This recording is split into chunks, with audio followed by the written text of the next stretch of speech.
Ay, Kong. Ako yung last. Kong Dan, first of all, may isang DDS supporter si Crisette, sinabi niya, or she's pushing her followers na wag kayo iboto sa Laguna. Kasi daw po, and well, I hope hindi kayo offend dito sa sinabi niya kasi sinabi niya mukha daw kayong Pokemon na congressman, na Jologs. Your comment lang po.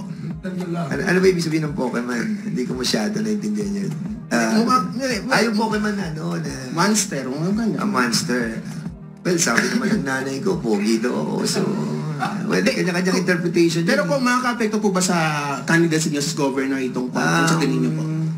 Well, ako I'm doing my share in delivering yung mga what I can do to the people of Laguna. And as a matter of fact, ngayong bagyo, lumuwas lang ako dahil dito po sa press con and I'm going back again doon para mag-deliver. Alam niyo po yung Laguna po ngayon, inikot ko po ang buong Laguna mula San Pedro hanggang doon po sa Mabitak, dulo ng lalawigan ng Laguna. Kalapit po kami ng Lakeshore. And majority of our people na nakatira sa Lakeshore, nakalubog pa rin po sila. So they need assistance kasi hindi sila pumupunta sa evacuation center. Dala po tayo ng mga biyaya at mga ayuda doon sa evacuation center. Pero yung mga nakalubog na hindi pumupunta, hindi nadadalan. Kaya mamaya po, pupunta po kami, lagi ko namang ginagawa yon. Mula noon pa, mayor pa ako, congressman ako.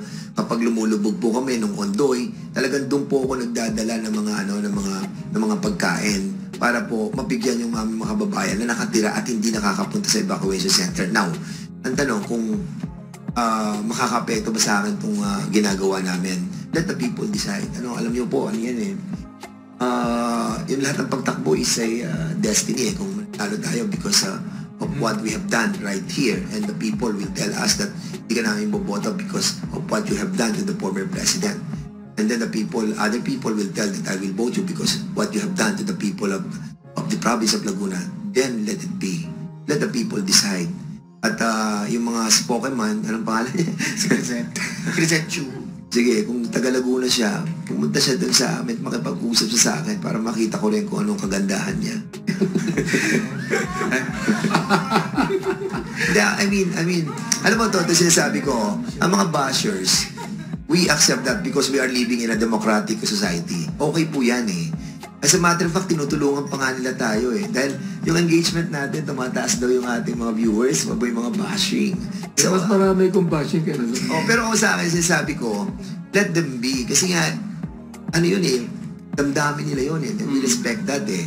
And who knows, maybe someday, makita naman nila na maganda yung ginagawa ko. Baka mamaya iba naman ang sabihin nila. Parang politika yan. Minsan, kalaban mo siya. Then suddenly, magiging kakampi mo siya. Yung mayor, minsan nag-aaway kayo. Tapos magiging bati kayo. Governor, yung congressman, yung consul. Ganun yun eh.